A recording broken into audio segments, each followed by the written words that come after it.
una pregunta asociada a que ustedes elijan una zona geográfica de Chile y en base a esa zona que ustedes decían determinan presencia de flora, fauna, características, como para que tengan una idea general, ¿ya? Y acá no vamos a ver como zoología que vamos a salir a Lamentablemente no, cuando hicieron el programa de esta planificación no consideraron salida, ¿ya? Así que lo lamento. Pero tengo entendido que ustedes van a hacer una salida en zoología y un alumno del grupo de la mañana que iba a hablar con el profesor para ver si el profesor los puede llevar, dependiendo de dónde sea el lugar, algún lugar cercano, o si era cerca de San Antonio yo les podía hacer el contacto, a lo mejor también conocer a José Luis Brito, para que hubieran ido también a conocer el museo que estaba remodelado. Pero no sé, yo no me puedo, porque es otra carrera, entonces no puedo hacer una falta de respeto, pasar a llevar al docente. ¿Ya? Pero sí, él iba a hablarlo, que le interesa. Entonces, entraría a dar la clase de biogeografía de Chile, entraría a la clase de taxonomía, que nosotros le hicimos de una manera más lúdica, con las presentaciones de cada uno de ustedes, ¿ya? En base a eso, yo adjunté una PPT que es cortita, que es como un concepto muy general de lo que es la taxonomía, quién es el padre de la taxonomía. Referencia histórica. Referencia. Hay 2.7, lectura complementaria y hay una lectura complementaria que es un artículo que dice taxonomía en medicina veterinaria. Esa lectura complementaria es considerada para la prueba. Ya, las comentas. ¿Ya? Hay otro que es uno que dice tema 8, que es una guía. Monitoreo y captura. No, hay una guía de taxonomía, no sé si la subí finalmente, pero si hay alguna otra guía que está asociada a taxonomía es para que ustedes la tengan, yo no la voy a considerar, ¿ya? Y de la parte de taxonomía, obviamente también van a haber algunas preguntas en verdadero o falso alternativa, pero ahí voy a abordar que ustedes generen una ficha técnica en la parte de desarrollo. Por lo tanto, ustedes como ya abordaron en su presentación una especie, ya lo tienen claro, cómo se desarrolla. ¿Estudiando esa especie? Pero ¿Sí? no es necesario repasarlo, yo creo, Sí, pues. porque ya lo hiciste, ya sabes tus características. De la ley de caza, ustedes no están estudiando leyes, por lo tanto no es necesario que se aprendan de memoria los artículos, los títulos y todo lo demás. El día de mañana ustedes van a tener su reglamento en la mano. Así que sería como absurdo que yo fuera muy así. Lo que sí, conceptos generales, nociones generales. Las preguntas las voy a abordar en verdadero o falso y en alternativa, por lo tanto van a tener un poquito de ayuda en memoria ahí en el texto. ¿Ya? Y entraría a la clase de hoy día. Ya. Eso es lo que puso en aviso. En aviso dice lo que entra en la cátedra. Sí, exactamente. ¿Ya? ¿Estamos? Vamos a empezar entonces y tienen ustedes el privilegio de que dentro del grupo de estudiantes hay una persona que tiene mucha experiencia, que es Sergio, entonces él nos va a ir reforzando algunas cosas de experiencia que ha tenido. No se vale. ¿Ya? No se vale. Entonces, vamos a ver hoy día cuál es la importancia de desarrollar monitoreo en la fauna silvestre, ¿cierto? Consiste básicamente en hacer seguimientos durante un periodo de tiempo determinado, en el cual el investigador junto al equipo genera una base de datos de registro de información importante, los cuales nos permiten a nosotros también, si hacemos un análisis, ¿cierto?, retrospectivo de un periodo de tiempo, ver o determinar cuál podría ser la abundancia, la distribución, ver aspectos más generales de la especie, cómo está el ambiente, el ecosistema, donde está bien ubicada esa especie, y poder saber si es necesario influir de manera positiva o si hay factores negativos que están alterando su ecosistema. Pregunta de prueba, ¿cierto? ¿Cuáles serían dentro de las funciones de un monitoreo?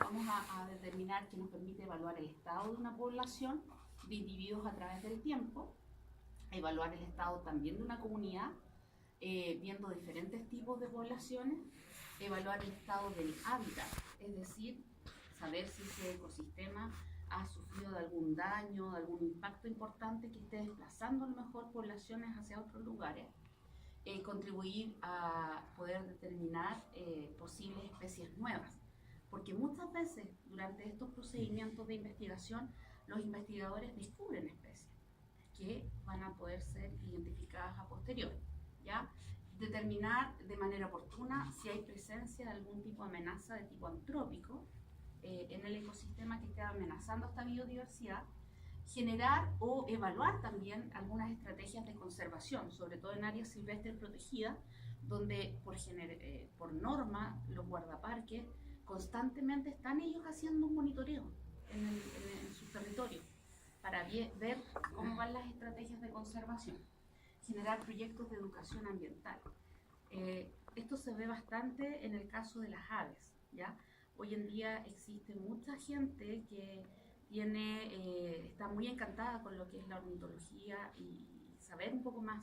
Entonces hay muchos monitoreos y censos que se hace con gente que no es especialista, pero que tiene una pasión por el tema, ¿ya? Y eso permite también, obviamente, promover un poco la educación ambiental.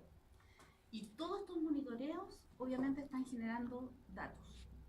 Y estos datos son registros que nos permiten tener una matriz un poco más consistente en la información desde el punto de vista científico, ¿ya? A rasgos bien generales, eso es más o menos lo que a ustedes les brinda. Tener como una fotografía a través del tiempo de qué es lo que está pasando con una especie en un lugar determinado, cómo se está comportando. ¿Alguna acotación, sugerencia? No. Vamos. Sin embargo, para poder desarrollar estos monitoreos, no es llegar y decir que chiquillos nos vamos mañana a hacer un monitoreo. No, tiene que ser un trabajo muy bien planificado de manera estratégica, diseñar un trabajo de equipo, tener claro quién es el líder, quién es el investigador, determinar el grupo de personas que van a estar destinadas simplemente a tomar y a recabar información, datos, registros, pero también necesitamos equipamiento, no es llegar y ir así nomás. Necesitamos de tener herramientas que son muy útiles, por ejemplo una brújula, ¿cierto? Un sistema de posicionamiento global, un GPS, tener linternas, tablas de campo, que vamos a ver más adelante lo que significa, contar con un botiquín, medidas de bioseguridad, ¿cierto? Binoculares, ojalá unos binoculares de muy buen alcance, cartografías, algunos equipos de análisis, porque recuerden ustedes que si van a hacer un estudio en un lugar, no solo me voy a dedicar a la especie, también tengo que analizar el ecosistema. Y dentro de ellos nosotros hemos hablado de los factores abióticos, por lo tanto dentro de esos está el agua, ver las condiciones climáticas, ¿cierto? Hoy en día existen equipos muy modernos que permiten determinar, hacer análisis cualitativos del agua in situ, en el terreno. Entonces uno puede medir el nivel de oxigenación, el pH, hacer un análisis físico del agua, si es agua turbia, que a uno le permite ir teniendo algunos aspectos de condiciones. Y hay otros equipos que miden todo lo que son las variables climatológicas, velocidad del viento, si hay o no temperatura, humedad, entre otros. También es importante aquí conocer la planilla y los tipos de nube, otros factores de tipo ambiental, ¿ya? Que se pueden ir utilizando y registrando en el momento. Cuando uno habla de las guías de campo, en realidad estas son como las Biblias, que es necesario tenerlas a mano, donde si yo voy a hacer un monitoreo de aves, tengo que tener una guía de campo donde se especifica una especie con todas sus características, y nosotros ya lo hemos visto, aborda aspectos, nombre científico, nombre común, aspectos fenotípicos de la especie, ¿cierto? Aspectos de dimorfismo sexual, reproducción, incluso a veces ustedes van a ir a un lugar y no van a ver la especie en sí, en directo, pero pueden encontrar nidos, y en esos nidos pueden encontrar obviamente huevos, y ahí también podemos, a través de estas guías de campo, en base al patrón fenotípico que tiene el huevo, la dimensión, la coloración, la ubicación del nido, podemos ir determinando qué clase de especie pertenece, ¿ya? Esos son como patrones que son instrumentos que tienen que tener. Respecto a los binoculares, es una herramienta muy útil, ya que nos permite observar a una especie desde muy lejos sin invadir su territorio ni alterar el entorno, ¿ya? Ejemplo, ahí en la imagen ustedes tienen que uno observa muy de cerca, con detalle a la especie, pero no, el problema que tiene el binocular es que también te limita la mirada, el entorno, la visual, ¿ya? Si no estás perturbando a la especie, entonces estás viendo el comportamiento real de él en vida silvestre. como les comentaba, es súper importante tener muy claro la estrategia de trabajo, tener claro cuál es la finalidad, cuáles son los objetivos de ir a ese lugar a hacer este monitoreo, porque no es salir de paseo, no, es un asunto que tiene una metodología, ¿ya? Generalmente uno trabaja de acuerdo con los guardaparques, si estamos en un área de reserva, por ejemplo, para que ellos tengan muy claro el lugar donde ustedes van a trabajar. Recuerden que también uno previamente a ir se solicita al Servicio Agrícola Ganadero, ¿cierto? Un permiso de monitoreo y de captura en caso que vamos a capturar un ejemplar, para que ellos nos autoricen, y vimos bien en la solicitud se especificó el área donde se va a trabajar, ¿ya? Y luego todos los datos que se obtienen de este procedimiento son recopilados y el área de científico, el investigador responsable, el líder del estudio, va a hacer todo el análisis y las interpretaciones. Hay que tener claros los objetivos. ¿Por qué voy a ir a monitorear? ¿Para qué voy a monitorear un ejemplar? O sea, uno siempre tiene que tener el por qué, ¿ya? A lo mejor X entidad solicita un informe y requiere saber las condiciones de una población de individuos.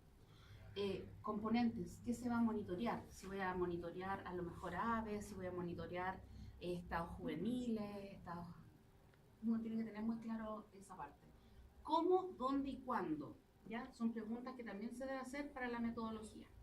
Ejemplo, ahí nosotros tenemos, ¿cierto?, a nuestra investigadora que dentro de su objetivo de estudio está determinar el nivel reproductivo, en este caso yo puse un ejemplo del cisne de cuello negro, ¿ya? Ese es su objetivo de su investigación, de su monitoreo. Entonces, para ello, ¿cómo va a realizar esto? Ella va a contabilizar, ¿cierto?, la presencia de nidos con huevos y o la presencia visual de parejas con crías. ¿En qué, cómo, dónde y cuándo? Obviamente va a ir a hacer este estudio a un ecosistema donde esté la especie. No vamos a ir a la playa, no, tiene que ir a una zona, por ejemplo, con humedad. ¿En qué época? Obviamente tiene que ir en una época de reproducción para poder determinar el nivel de reproducción que tiene esta especie. ¿Y con qué técnicas? Ahí ella va a hacer un monitoreo en base al registro visual de los nidos, ¿cierto? Y la visualización de los ejemplares, de modo in situ en el terreno. ¿Se entiende más o menos la idea general? Sí. Pero en algunas oportunidades, como tenemos ahí imágenes, los investigadores pueden llegar a un lugar y tal vez no van a ver nada. Y no por eso se van a ir frustrados, porque puede que en ese momento no esté el ejemplar por X motivo. A lo mejor el hábitat está alterado o algún daño, o simplemente no estaba en ese momento. Entonces uno tiene que volver a generar otro monitoreo y otra visita en otro periodo, ¿ya? O en otra temporada también. Cuando uno hace estos monitoreos, tienes como finalidad determinar densidades poblacionales, que fue un concepto que lo vimos en una de las primeras clases, que es en el fondo el número de individuos que existía en un lugar determinado en base al territorio, ¿ya? Y la abundancia está relacionada cuando tú comparas un poco, consideras un porcentaje numérico en base a las otras especies que están en ese mismo ecosistema. Yo acá les puse un ejemplo de un humedal, no sé si lo conocen, el humedal de Cartagena, ¿ya? Es un humedal que se generó de modo artificial. Este se generó a partir del terremoto y luego un municipio lo excavó un poco más y generó un humedal artificial que está protegido, que dentro de sus funciones es un ecosistema donde llegan muchas aves migratorias, sirve para promover la educación ambiental, es abierto al público, no hay un costo por entrada, sí hay un aporte voluntario para la mantención del lugar, y también tiene una función de que, como está en el borde costero, en caso de algún tsunami o marea alta, el humedal capta un poco la fuerza del oleaje, ¿ya? Así que desde ese punto de vista igual es importante. Ustedes tienen la imagen del humedal, pero en distintos periodos. Aquí quiero llegar con la imagen visual, de que uno puede ir a un lugar y puedes que no encuentres nada, pero vas 2 meses después o 3 meses después y vas a encontrar una infinidad de especies, porque es súper importante determinar en qué momento vas a ir a hacer el monitoreo, ¿ya? Es eso también va a determinar la cantidad de abundancia o de especies que vas a encontrar en ese territorio. ¿Ya? Ahí tienen la imagen, por ejemplo, en la imagen inferior del lado derecho se observa un islote donde hay mucha presencia de aves. ¿Ya? Durante los monitoreos, aparte de hacer un conteo de las especies que ustedes están visualizando, o no solo visualizando, porque también pueden escuchar, ¿ya? Se puede determinar los rangos de movimiento que tiene un individuo dentro de un territorio. ¿Ya? Eso se utiliza mucho en algunas herramientas de radiotelemetría, en el cual, no sé si se logra ver una imagen ahí, Sí. pero hay un individuo que tiene un collar y eso nos permite determinar los movimientos que tiene, lo que comentaba Sergio la semana pasada de los cóndores, que él puede ver el seguimiento y que un cóndor se desplaza de un extremo al otro, y eso nos permite también ver la distribución en el territorio. Generalmente especies de mayor envergadura, que son como depredadores, tienen territorios más amplios. Sus nichos de espacio son mucho mayores a una especie un poco más acotada, más pequeña, porque él tiene que desplazarse tal vez muchos kilómetros para ir en búsqueda de un alimento. Tiene más distancia recorrida. Es más amplio. Cuando uno está haciendo este monitoreo, aparte de estar contabilizando, hay más variables que tienes que registrar. Dentro de esas variables está determinar la presencia de machos, de hembras, la edad, es súper importante definirla también.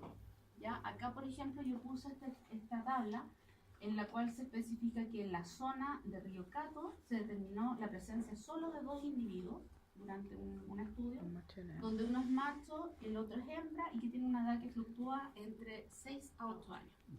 ¿Ya?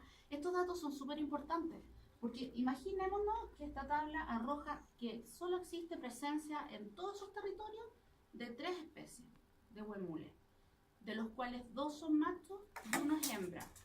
Y nos dice que esa hembra tal vez tiene una edad ya de un rango superior a 10 años. Imaginemos que esa fue la única conclusión que obtuvimos. Eso permite a uno proyectar que tal vez esa especie va a estar muy complicada desde el punto de vista reproductivo. Sí. ¿Cierto? Entonces, la finalidad, ¿a qué voy yo? Detrás de todo estos estudios hay mucho, pero nos permite a nosotros tener como una mirada. ¿Cuál es el panorama? ¿Qué es lo que podemos hacer? Es necesario tal vez buscar algunas hembras de otro lugar, ver si las condiciones de adaptación a este ecosistema se logran o no, traerlas o llevarnos los machos a algún centro de conservación. ¿Se entiende? Les permite a ustedes vislumbrar otras herramientas de conservación. Profe, pero una pregunta. Hagamos cuenta, yo sé que hay ya el huevo, ¿cierto? Que está en peligro, ¿cierto? En el apéndice 3 o 2. Uno. Sí.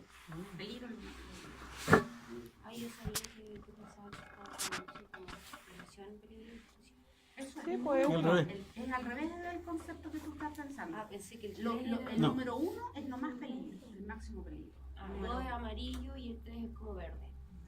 Ya, y teniendo en cuenta eso, ¿se puede cambiar de hábitat? Si estaba muy en peligro no se podía mover. Es que a eso voy yo. Lo que pasa es que ahí va la estrategia de conservación.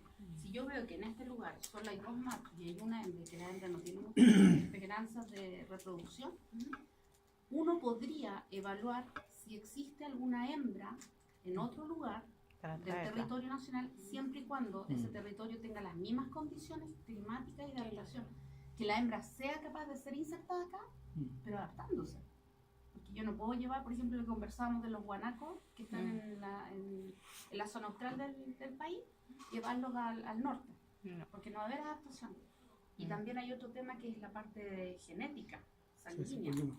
Entonces, ahí uno va, no es tan fácil llegar y llevar. Hay que No se hacer puede, harto hay que hacer estudio. un estudio, hay que evaluarlo bien.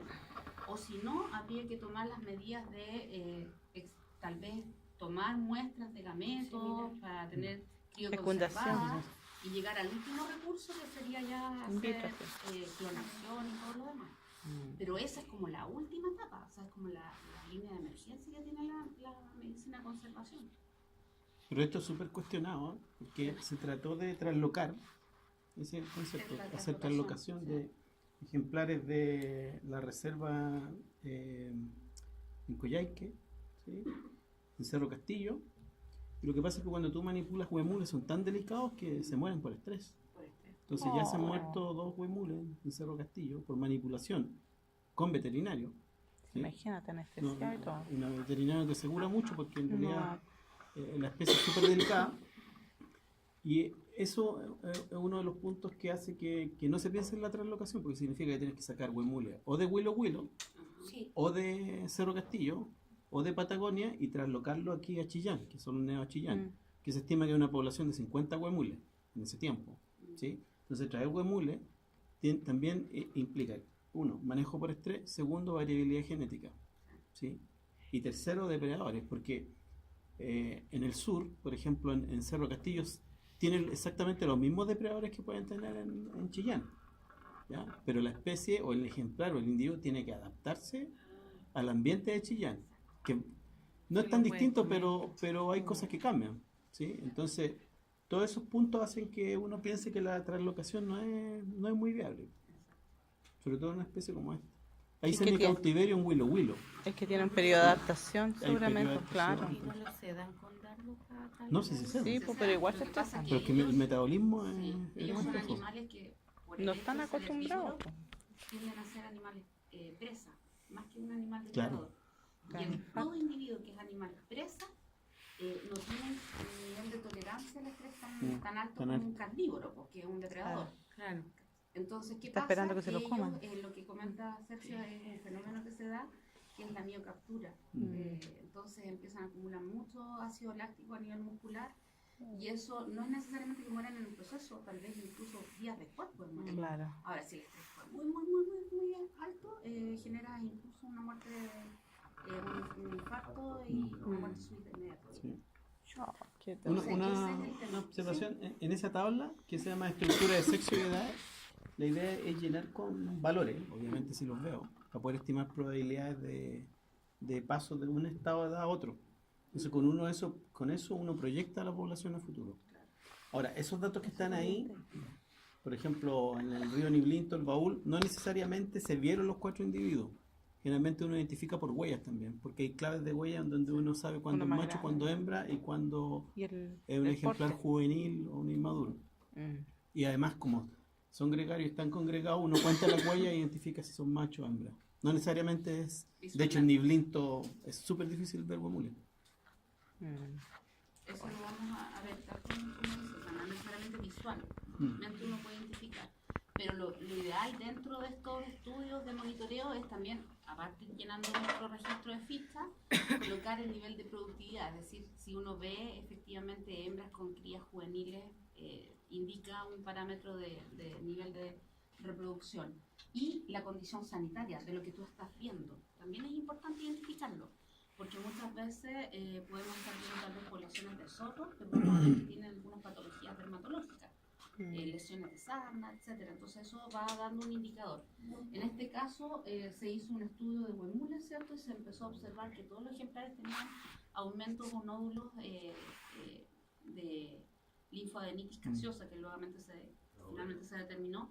Entonces, claro, empezaron a observar que habían aumentos de volumen y tuvieron que hacer una captura para poder hacer exámenes, ¿cierto? Y definir qué era lo que estaba pasando, porque podrían haber sido hematomas o lesiones traumáticas, pero se obtuvo a través de estudios citológicos, ¿cierto? Que lo que había afectado a esta población era una linfoadenitis gaseosa, que es una enfermedad que es transmitida desde el ganado doméstico a los animales silvestres.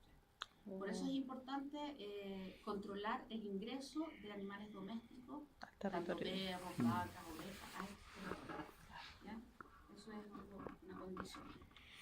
Y obviamente cuando uno está haciendo un monitoreo, claro, yo puedo ir focalizada tal vez en el monitoreo de huemules, pero también en el momento yo estoy viendo otras comunidades y también puedo ver el comportamiento de ellos y la interacción. Así que la composición de ese ecosistema. Existen algunos individuos, en fauna silvestre que son denominados individuos clave, ¿ya? Este concepto permite varias estrategias desde el punto de vista de cómo abordar o al momento de generar las campañas de protección y de conservación. Individuos claves, por ejemplo, son aquellas especies que tienen una gran importancia desde el punto de vista ecológico.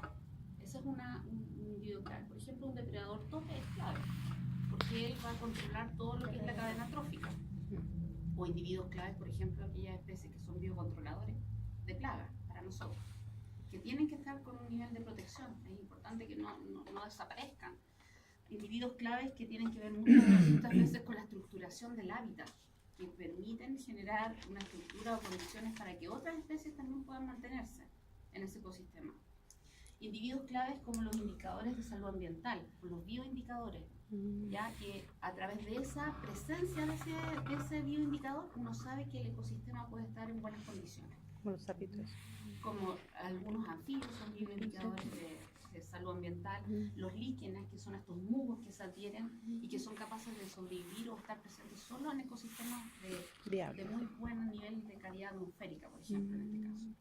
¿Ya? Algunos individuos que son clave para la conservación. En el caso de nosotros, el patrimonio, ¿cierto? Tenemos el huemul, o individuos que son clave para lo que es promover un turismo sustentable para una región. Entonces, por eso le digo yo que al ser un individuo clave, uno tiene como la justificación para poder hacer un plan de conservación y que a uno lo considere el programa, el proyecto, ¿ya? Porque ustedes, lamentablemente, todo lo que son términos de protección, de conservación, patrimonio. Ayer yo estuve en una reunión en el Ministerio de Medio Ambiente con el nuevo Ceremi, entonces uno se da cuenta que tampoco tienen como muy integrado todo lo que son los planes de estrategia de conservación. Yo ayer dije, oye, por favor, coloquen ojo en educación ambiental, en los ingresos, en evitar. Traté de tirar algunos tips, pero en realidad, lamentablemente, esas son cosas que son superiores a lo que uno quisiera. Y los presupuestos, o sea, el presupuesto del Ministerio de Medio Ambiente no es ni siquiera comparable con lo que es el Ministerio de Energía o con otros ministerios. Entonces, si bien es cierto, ellos hacen cosas y hacen harto para los recursos que tienen, ¿ya? También, cuando estoy en el terreno, aparte de estar viendo mi individuo, mi especie o las otras especies, estoy evaluando el entorno, el ecosistema, ¿ya? Y en ese sentido tenemos que especificar bien en qué área estoy haciendo el desarrollo de mi estudio, de mi monitoreo, identificar la posición georreferencial, ¿cierto? Ver los componentes, ver todos los factores abióticos que nosotros hemos visto. Agua, viento, clima, lluvia, precipitaciones, ver la parte verde, ¿cierto? La estructura, si hay refugios, si hay disponibilidad de alimento para la especie, los atributos que tiene ese ecosistema. Esta es una imagen del mismo ecosistema, pero en distintas temporadas. Entonces ustedes se van a dar cuenta que también eso influye en qué temporada yo fui a hacer el monitoreo. Va a haber variabilidad de condiciones climáticas, de disponibilidad de recursos, etc. Y también va a haber mayor o menor probabilidades de visualizar tal vez la especie, dependiendo de la época. Como yo les comentaba, cuando uno hace estos monitoreos, uno lleva una planilla, que se las voy a mostrar a continuación. Y en esta planilla es súper importante identificar el lugar exacto de su estudio, con la georreferenciación, la fecha, el horario. Porque, por ejemplo, si yo les digo vamos a ir a hacer un monitoreo de mamíferos voladores, murciélagos, y yo les pregunto, chiquillos, ¿y dónde vamos a ir a verlo? ¿Me pueden dar un dato para que vayamos a estudiar estos ejemplares? No sé, vamos a la playa. Vamos al cerro, a los Altos Chicaumas, que hay unas cuevas por ahí que me dijeron que había. Claro. ¿Cierto? Nos vamos a una isla. ¿A dónde nos vamos? Generalmente uno tiene que tener claro las características de la especie que uno va a estudiar. Dónde se distribuye y cuáles son sus hábitats comunes. ¿Ya? En este caso, en el caso de los murciélagos, obviamente nos tendríamos que ir tal vez al Alto Chicauma, que hay una zona de unas minas que está abandonada, que hay una cueva donde podríamos observar estas colonias. Entonces, en base a eso, también yo les puedo preguntar, ya, ¿y a qué hora vamos? ¿Les parece que nos levantemos a las 8 de la mañana y salgamos y lleguemos allá como a las 12 a hacer nuestro estudio? O a lo mejor nos vamos en un horario más similar, tipo 8 de la tarde, cosas de llegando ya a las 10 de la noche, por las características. Sí. Entonces tiene que ser más nocturno que diurno. Claro. ¿Ya? establecer la fecha de inicio y de término. Nuestro monitoreo vamos a ir mañana desde las 10 de la noche hasta las 3 de la mañana, o nos vamos a quedar a alojar ahí una semana. Entonces uno también tiene que especificar eso. ¿Cuánto es el horario, la fecha de inicio y de término? ¿Cuáles son las condiciones climáticas del entorno? ¿Ya? Hay algunos parámetros e indicadores como de siglas. Si hay una lluvia muy fuerte, se coloca 3 de 3 y así sucesivamente. Si yo tengo estos equipos geniales con ultra tecnología, puedo especificar la velocidad del nudo del viento, la humedad, las precipitaciones. Si tengo una carta de formación de nubes también, se puede definir, etc. El nombre del observador, el nombre del equipo y todas las especies que yo estoy avistando en mi estudio las tengo que ir detallando. Esta es una ficha tipo donde uno coloca todo lo que acabamos de mencionar. Se ve el comportamiento, si hay variables, si el sexo, la edad, todo lo que ustedes están observando durante su estudio. Hoy día contamos con tecnología, que son las cámaras fotográficas que a ustedes también les permiten, y después cosas que no registraron en el momento in situ, las pueden registrar nuevamente en base con más detalle, no sé, características, aspectos y todo lo demás. Y también está la filmación, ¿ya? El hacer filmaciones permite hacer un estudio etológico del comportamiento del individuo en distintas etapas, ya sea en época reproductiva, tal como vimos la vez pasada, el video que nos mostró Sergio de las aves, ¿cierto? En distintos periodos durante un largo tiempo. Se puede ver el comportamiento. Pero, en este caso, lo que nunca se debe hacer es lo que ustedes van a ver acá. Asusta.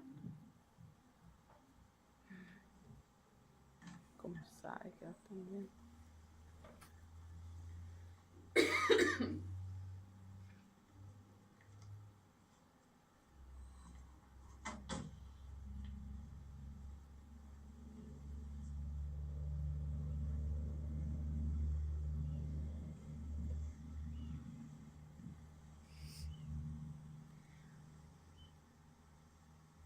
Se pasó.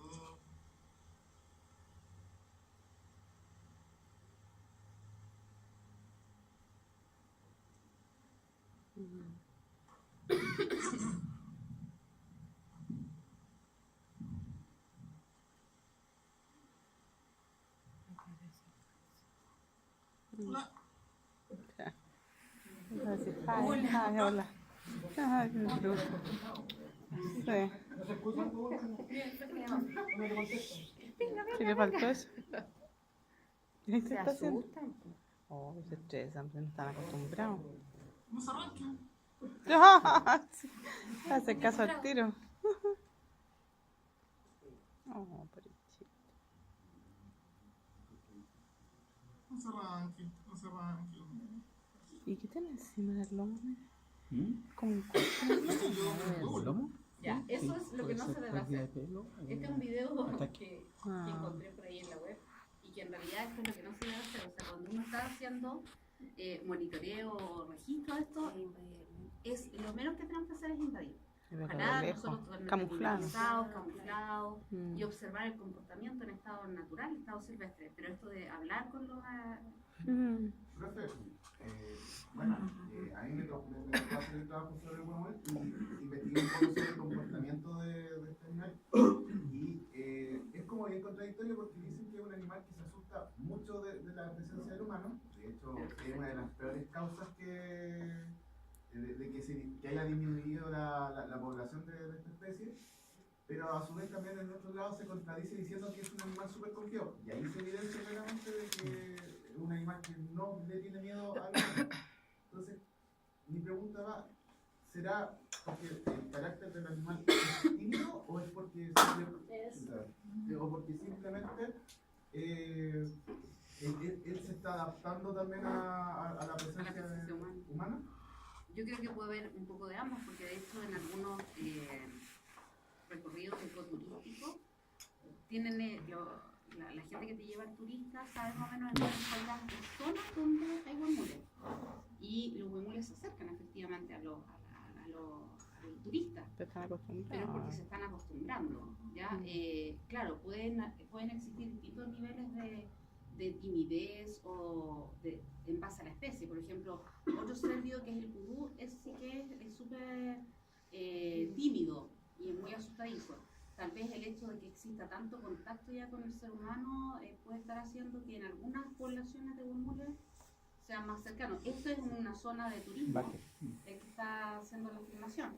Entonces también piensa tú que al turista se le dice, oye, tú vas a estar aquí en este lugar paradisíaco y vas a tener acceso a, tal vez estos pudús están como aguachados en el territorio, cosa que el turista también pueda apreciarlo. ¿Quiere- No, es que eso del Báquer ahí en Coyhaique, pero casi la mayoría de los huemules de Coyhaique, cuando uno va, se mete a Cerro Castillo, uno va manejando y los huemules van pasando por el lado porque uno está atravesando la reserva. Ah, ¿Sí? Entonces está muy acostumbrado la gente, pero por ejemplo los huemules de Chillán, no, es imposible que los veas. Más aislado. No, es que no los ves. ¿No? O sea, se esconde. en 5 años estuve trabajando en Chillán, en 5 años nunca vimos un huemul. Pero sabemos que hay 50 y estimamos por huellas, ¿no? 40, por lo que leí en Sí. un estudio en internet. Claro. Hay como 40 ejemplares y esto es como están en la latitud de 37, por lo que estoy viendo. Y no, es cierto, no se logran ver, pero por ejemplo en los lugares donde hay mayor avistamiento, que es donde están las células de monitoreo de estos ejemplares, justamente pasa que sí se acercan a... Lo que pasa es que en fauna silvestre es altamente probable que tú tengas avistamientos de individuos en camino. Por ejemplo, este es un camino. Si tú sales al cerro, te vayas a ir caminando por alguna huella del cerro y te vas a encontrar Sendero. con fecas de zorro. ¿Sí? Hay mayor probabilidad de avistamiento en camino que no en camino, siendo que uno esperaría que en los no caminos las especies silvestres estuvieran mejor distribuidas, pero finalmente los avistamientos son en camino. Y en esta zona, justamente uno atraviesa la reserva Cerro Castillo en vehículo, entonces siempre va a encontrar huemules. Sí, a lo que yo voy es que En igual Mailópito, como en Chillán también. el tema de la adaptabilidad que está teniendo hoy en día el humano, porque si se está adaptando al ser humano, quiere decir que más adelante se puede frenar un poco el tema de la disminución de la población de huemules. Es que tiene sus pros y sus contras, porque se está adaptando porque nosotros estamos invadiendo el hábitat, ¿sí? Con el paso a la carretera. ¿Sí? Claro. Si te va al ejemplo contrapuesto de Chillán, no está adaptado porque la persona no tiene acceso al huemul ahí, Claro.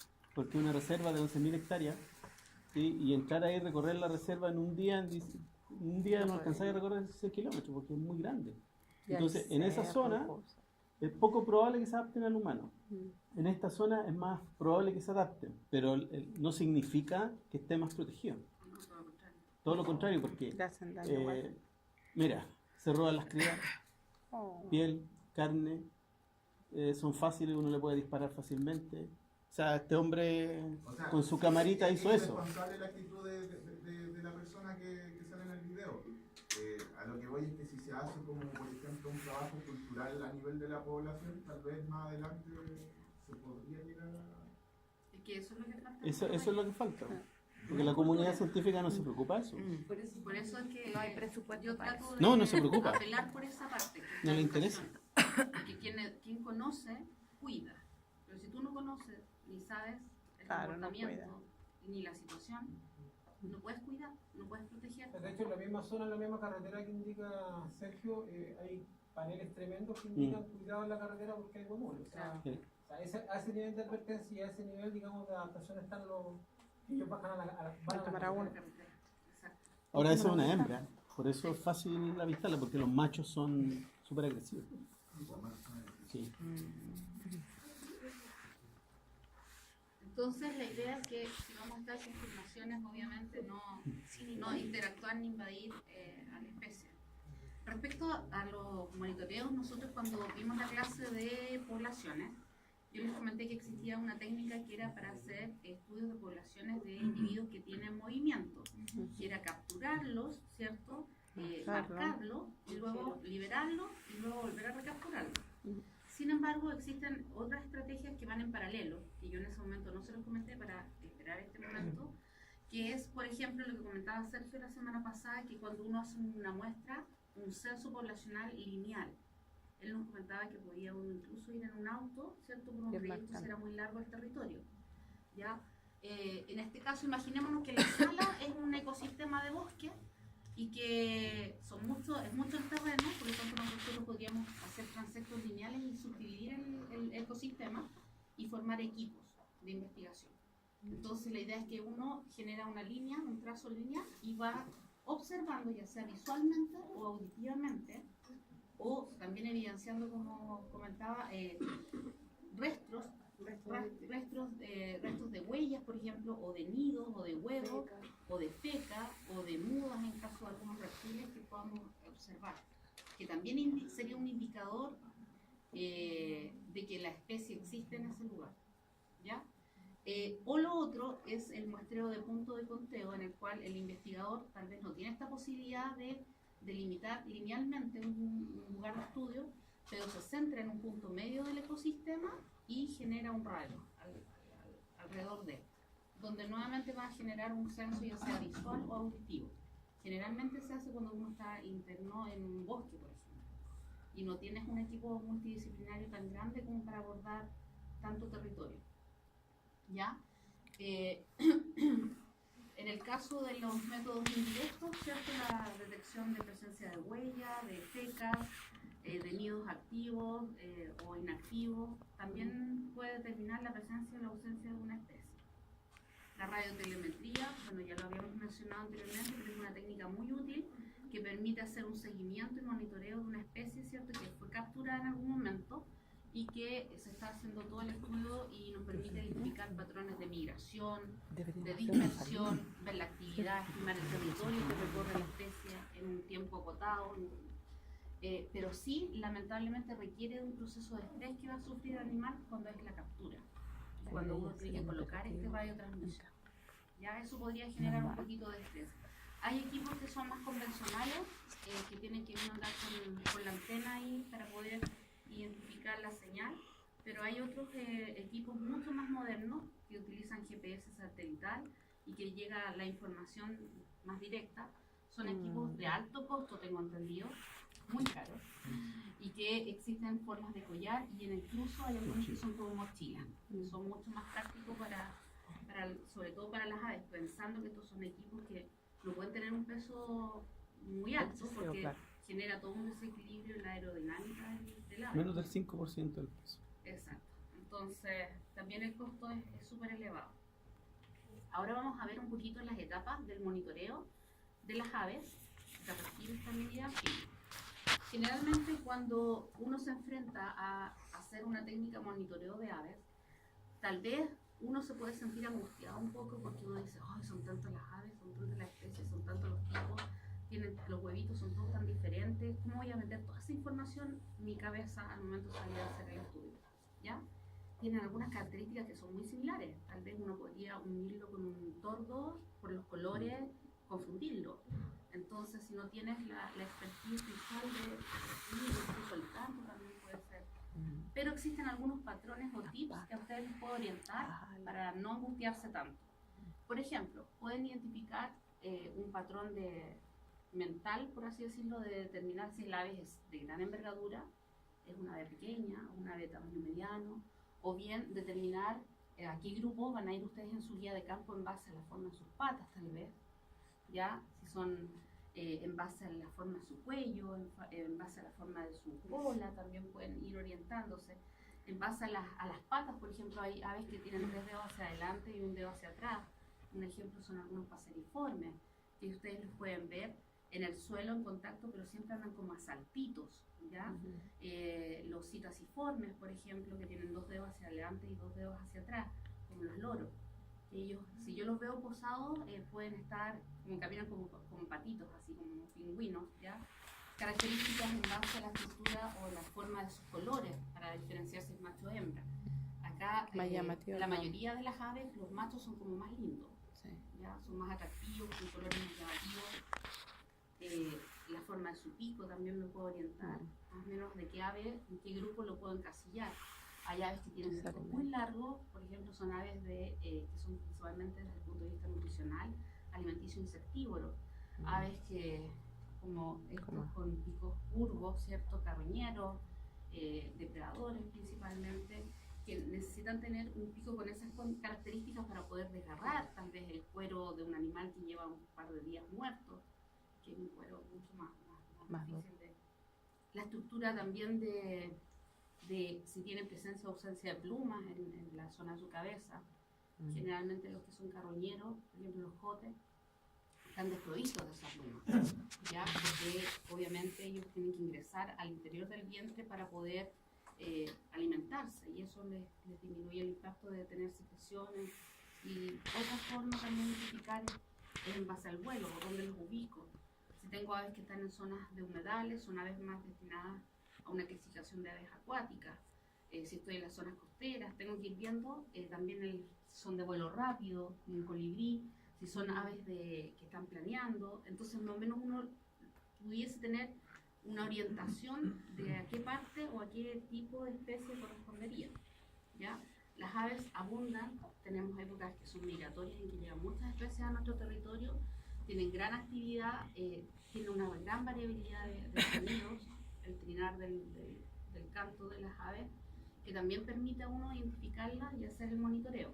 Y son aves, son especies carismáticas, hay mucha gente que tiene una gran pasión por ellas, ¿ya? Respecto a eso, tenemos entonces que los censos pueden ser directos, donde yo voy a tratar de buscar medir el tamaño de la población en un área determinada. Ya puedo determinar aves de gran tamaño como de mediano tamaño, y podemos utilizar esta técnica de transecto lineal, donde uno va caminando, va observando especies visualmente, o bien va escuchándolas, el canto de ellos. Podemos hacer o utilizar la técnica punteos de conteo, que yo me ubico en un lugar de un bosque y también empiezo a escuchar o a observar qué especies pueden existir. Y se usa mucho la técnica del playback, que es el señuelo acústico. En el fondo el investigador, no sé si lo voy a apreciar, pero lo va con una grabadora, ¿cierto? Y aplica un playback con vocalizaciones del trinar de las aves, con el objetivo principalmente de ver si hay respuesta de parte de ellos.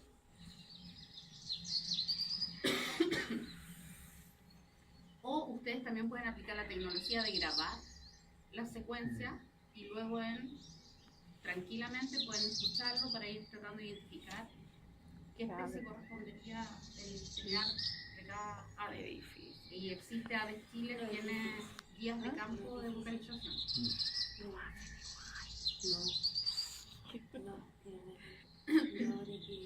Generalmente uno identifica más de una vez en esta vocalización, ¿ya?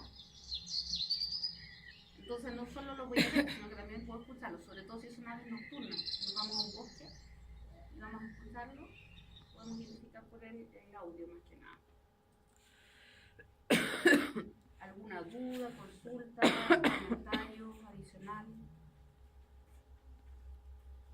Bueno, ¿cómo se hace la captura? ¿Ya? La captura de las aves, el avillamiento es un proceso que, si bien es cierto, debe ser rápido, requiere también de toda una metodología, no es llegar y capturar, no, todo tiene su técnica. Uno, para poder hacer este procedimiento, debe pedir una solicitud de permiso al SAC, ¿ya? Y solicitar anillos también, que el SAC a uno les va a entregar. Existen dos técnicas. Una que es la técnica que se utiliza de redes niebla, que es una malla vertical al suelo, obviamente, que tiene una red, que no sé si la alcanzan a ver, pero que es muy poco visible, por ende las aves llegan y se enredan ahí. Una vez que la ave ha sido capturada en esta red, el investigador tiene, para tratar de sacarla sigilosamente y delicadamente, es una red que no va a generar mayor trauma en el ave, ¿ya? Pero requiere de esos procedimientos rápidos. Y la otra metodología que se utiliza es la red de cañón, que a diferencia de la anterior, esta es un poco más invasiva, porque incluso utiliza pólvora, se dispara, y esta red tiene una característica que cae de manera horizontal, tal como ustedes ven en la imagen, sobre las especies, y captura en un momento más cantidad de especies y de todo, obviamente, ¿ya? El protocolo, una vez que nosotros tenemos nuestra ave en la malla, es tomarlo, sacarlo sutilmente, con mucha delicadeza. Luego de eso se inserta el ave en una en una malla de género con la finalidad de disminuir el estrés. ¿Ya? Yo no puedo seguir estresando la mano. Recuerden ustedes que también si el día de mañana están, por ejemplo, en clínica y les llega una señora con un canario a la consulta y que dice que tiene una lesión, etc., ¿qué es lo que haría una persona, un médico veterinario que no es especialista de animales exóticos, que no tiene por qué saber todo el procedimiento que hay? Lo más probable es que va a tratar de meter su mano, agarrar al pobre canarito y el canarito volando de un lado hacia otro aumenta su frecuencia cardíaca, así muy rápido, ellos tienen una frecuencia cardíaca aumentadísima, y al momento de poder lograr tenerlo, se da cuenta que lo tiene en la mano y ya el pajarito está muerto. Entonces, porque obviamente tú generas un estrés demasiado alto. O sea, hay que bajar siempre los niveles de estrés. Una vez que se obtiene su bolsa de resguardo, ¿cierto? Se va a una zona donde uno ya tiene todo el equipo de registro. Tienes las planillas, tienes la balanza, tienes mucho más instrumental que vamos a utilizar, tal como ven en la imagen, para poder ir haciendo las mediciones respectivas, determinar si es macho o hembra, ver el tamaño del tarso, el diámetro, etc. Y incluso se utilizan lupas para poder observar nuestra buena guía de campo y tener los anillos a mano que nos entregó, ¿cierto?, el Servicio Agrícola Ganadero. Y alicates también para poder hacer el anillamiento como corresponde. Esto es un procedimiento que no debiera ser tan invasivo. Siempre puede existir el porcentaje de riesgo de que alguna ave pueda morir durante el procedimiento, ¿ya? Yo les voy a mostrar, no sé si, bueno, ¿alguno de ustedes ha participado en procesos de anillamiento? El Sergio nomás. El Sergio nomás. Es un anillo de águila. De águila. Y tiene su sello, tiene su rótulo, todo. Para que lo vayan viendo. Todos van con registro e identificación. Yo les traje un video que es como para que tengan la imagen visual de cómo es el procedimiento. Este es un video de una investigación que se está desarrollando y espero que sirva para visualmente por lo menos en la parte. Se aprieta. Y se agradece si Sergio nos trae de El anillamiento de aves es otro método Debería más ser para el paseo, monitorear cajón del poblaciones de Maipo, aves. hacer un muestreo, yo creo, con todo el equipo que tiene. En atrapar a las aves, colocarle un anillo de metal, y ese anillo de metal está identificado con un número único y repetible. Es como que le pones un DNI al ave. Inicio del proceso de un ave, ¿no? El ave le hemos traído previamente de una de nuestras trampas, que son unas mallas de nylon súper delgaditas, que no le afectan al ave en ningún sentido.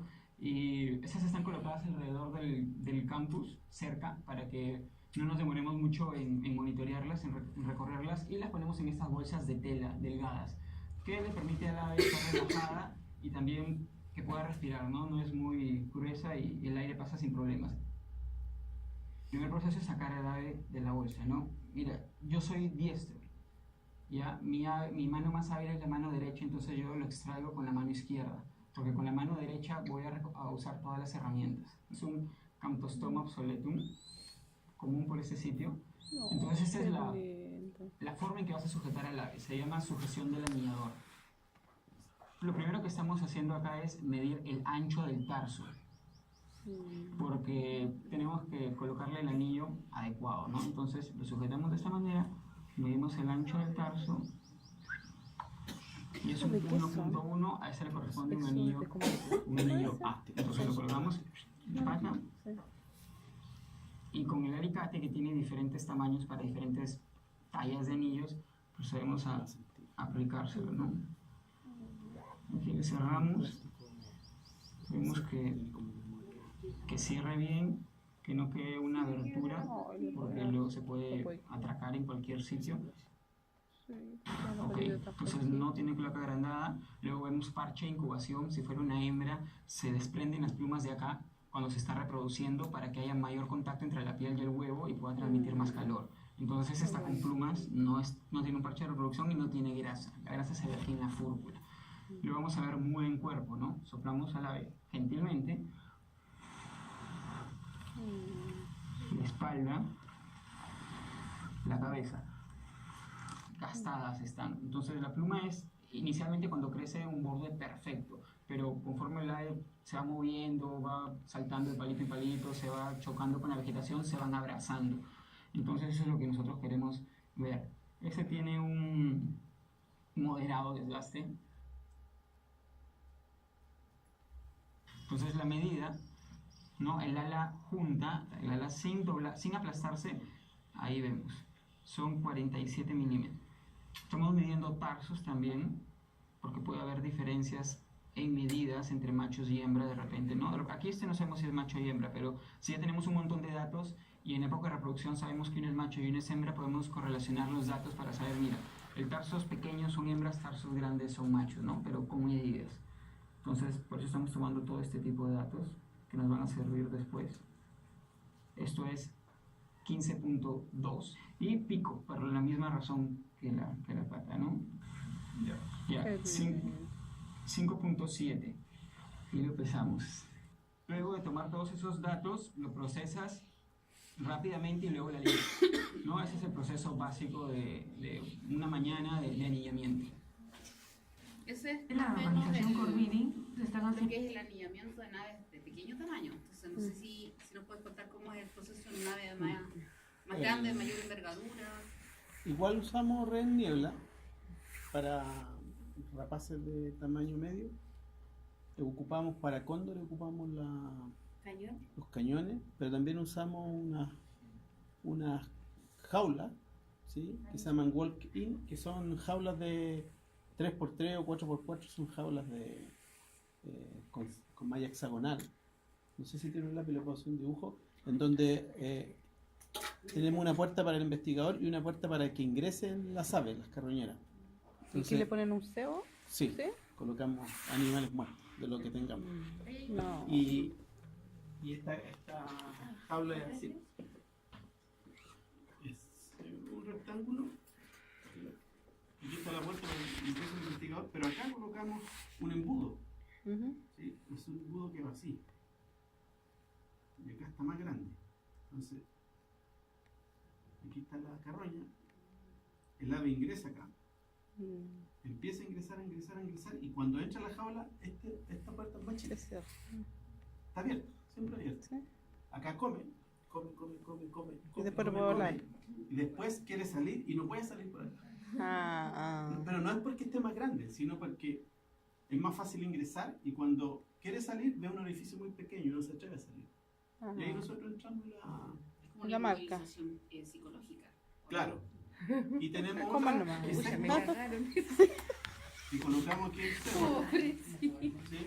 Es un disparador. Colocamos el alimento acá. Viene el ave, come, esto se dispara y cae la malla encima. Y queda como una cúpula encima. Y la otra que es la más utilizada para rapaces de tamaño medio se llaman trampas palchatri, que es una jaula. ¿Sí? Imagínense que una caja como esto, una jaula, llena de lazos con guachi, lazos plásticos de hilo pescar. Pero dentro de la caja lo que tenemos es un roedor vivo, o una paloma. ¿Sí? Ellos vienen, caen, quieren tomar y se agarran del guachi. Y la otra, que son técnicas ya un poco más crueles, pero se utilizan, son palomas, ¿sí? Palomas domésticas, que las llenamos con guachi. ¿Sí? En todos lados. ¿Está grabando, compañero? No grabe. Las llenamos con guachi. Vamos a mandarlo después para la Serena. Ah. Se llenan con guachi. ¿Sí? La comisión Se le amarra una pata, no, pero eso se hace, ¿no? Se amarra una pata y se hace volar en la paloma. Y la Ah, y la paloma pesca. vuela. Entonces, cae al suelo. Y se hace eso en reiteradas ocasiones y empiezan a bajar las rapaces. Hemos capturado varias veces así, que vienen, agarran la paloma, tiramos la cuerda y se la quitamos y generalmente La paloma de pico. no las dañan, no alcanzan, porque es tal el estrés que se ven agarrados de los guachis que nosotros estamos tirando que no se dañan. O sea, no dañan la paloma. Pero rápidamente uno tiene que caperuzar, que es una caperuza de cuero y eso. ¿Y qué otra técnica? Esas básicamente son las que más se ocupan en rapaces. Estoy hablando que también uno puede adaptar a aves más grandes. Pero esas son las técnicas habituales. Bueno, también comentarles que el Servicio Agrícola Ganadero tiene una página especial donde ustedes pueden ingresar y ver también que existe un código de ética para el anillamiento, donde se trata de velar por el bienestar animal de las especies. Está el formulario para la solicitud de anillamiento y hay algunos links de interés donde pueden ver imágenes o guías de campo o guías de ¿Y audio. se pueden imprimir? Yo me imagino que Sí. son descargables, sí. ¿Y la página esa es una? Sí, Ah, ya. ¿ya? Eso es respecto a lo que son monitoreos de aves. Ahora, si vemos un poquito cuáles son las técnicas a nivel de herpetofauna, primero recalcar que la herpetofauna y sobre todo lo que son anfibios son bioindicadores de salud ambiental del ecosistema, ¿ya? Y a grandes rasgos hice un paralelo comparativo entre anfibios versus reptiles. Anfibios tienen una piel muy delicada, muy húmeda, versus un reptil que tiene una piel mucho más gruesa, escamosa. Donde lo podemos observar, tal vez los anfibios son en horas de menor radiación solar, más tarde, en zonas más húmedas, donde hay troncos, hojas, etcétera, versus los reptiles que, como A son la de sangre fría, les gusta termorregular Sí. mucho, están expuestos sobre todo en zonas de roca, en horarios de mayor exposición solar, va a ser más posible hacer su Verlo. avistamiento. Para esto también se utiliza la técnica de transecto y podemos hacer un transecto lineal, nuevamente debemos ir visualizando el ejemplar, o bien hacer una técnica de conteo de un punto determinado. En este caso se habla de conteo de hojarasca, de parcela de hojarasca, donde uno delimita un punto estratégico y hace un radio alrededor, ¿ya? Y también, al igual que en las aves, también podemos usar el señuelo del playback, sobre todo en época de reproducción de apareamiento. Nuevamente podemos recurrir a las señales de tipo indirecta que podemos evidenciar en el terreno, que son huellas. En el caso de reptiles como culebras, ¿cierto? O iguanas de gran envergadura, podríamos encontrar señales de huellas de indicios de su presencia. O bien podemos encontrar restos de muda de una culebra que ha generado un proceso de ecdisis, ¿cierto? Y eso también es un indicador de que existe ese individuo en ese ecosistema. O que existió, no sabemos, ¿verdad? Todos son variables. Y el otro es el análisis de las fecas, pero ojo que estamos hablando de reptiles y de anfibios. Entonces yo podría, de una ave rapaz tal vez, podría ver una gandrópila y hacer un análisis de ella.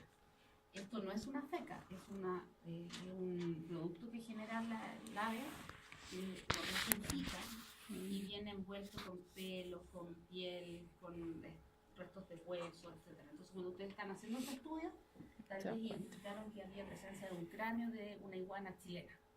Entonces en ese lugar existe iguana porque hay evidencia de presencia ósea, ¿se entiende? Esa es como la manera indirecta de poder identificarla. ¿Ah? ¿Cómo se llama? Egagrópila. Egagrópila. Egagrópila. Ujú. Pero ¿sabe, profesora? ¿Y Ese por qué lo método, regurgita? porque no es digerible, hay contenido no digerible. Pelo, uña, pluma, hueso. Todo lo no digerible sale, y a veces sale perdigones, balines, vidrio, alambre, tapa de bebida. De todo. Ese método se ocupa, pero presenta un cierto sesgo porque las rapaces muy grandes se mueven tanto que a veces uno en la agrópila puede encontrar, por ejemplo, un calopito, una iguala chilena, pero no es que esté necesariamente En ese presente ahí porque se la comió, no sé, Varios 10 kilómetros más allá o tantos kilómetros más allá. Ujú. Es un método que sirve, pero hay que tener un poquito de cuidado. Sí, deja ese sesgo de... Y en el caso de captura también para los anfibios se utilizan unas redes que se instalan en el ambiente húmedo, tratando obviamente de no dejar ni dañar lo máximo posible el entorno. Y en el caso de los reptiles hay una técnica que es el aseo, en el cual se está con un palito, por así decirlo, un hilo, y tiene un nudo que es corredizo. Y hay que estar con alta paciencia para poder atrapar el ejemplar y poder hacer el estudio de todas las medidas morfométricas que queremos recurrir a ella. Y hay otro que es una técnica de trampa con malla de ubicación vertical al piso, donde se utiliza tanto para reptiles como para anfibios. Lo que sí es importante que cuando ustedes realizan estudios en estas especies, primero las medidas de bioseguridad son vitales, ¿ya? Todo lo que es el uso de guantes, de máscaras, y lo otro es que también hay que tener bioseguridad para el ejemplar. ¿A qué voy con eso? Por ejemplo, en esta imagen, si yo me apliqué ese día, no sé, Una crema. crema, una loción, y me coloco este anfibio, su piel es súper sensible. Entonces yo puedo generar un daño en el individuo. Entonces ahí está la medida de bioseguridad, tanto para el individuo como para el investigador o el operario. ¿Qué es lo que vamos a considerar? Tenemos planillas de registro y debemos obtener el máximo registro de ese individuo, de ese ejemplar, en cuanto a medidas morfométricas, distancia de cráneo a base de cola, anca, si tiene la piel escamosa, si tiene glándulas, tratar de dar la mayor cantidad de indicaciones del individuo, ¿ya? Si hay parches pectorales, también en caso de los anfibios, la forma de su cráneo, si dentro de sus membranas interdigitales hay presencia o ausencia de ellas, la forma de su pupila, si hay presencia de glándulas en su piel, todo lo que más se pueda registrar hay que indicarlo. Lo mismo para el caso de los reptiles, también el largo, ¿cierto? Desde la base de la nariz hasta la base de la cola, el largo de su cola, si hay señales, las escamas, la disposición, el color, el peso, el tamaño, si es macho, si es hembra, si existe dimorfismo sexual o no, dar todas las indicaciones que más se puedan obtener para poder identificarlas, en base también después a la comparación de los datos con la guía de campo que uno tenga, o si es una especie nueva que no está, poder seguir investigando más. ¿Ya? Era hasta ahí es la clase que entraría para la cátedra. Ya. 2, porque esta es la clase que yo me adelanté y que le subí, así que esta la vamos a dejar para después. Ya, profe. ¿Ya?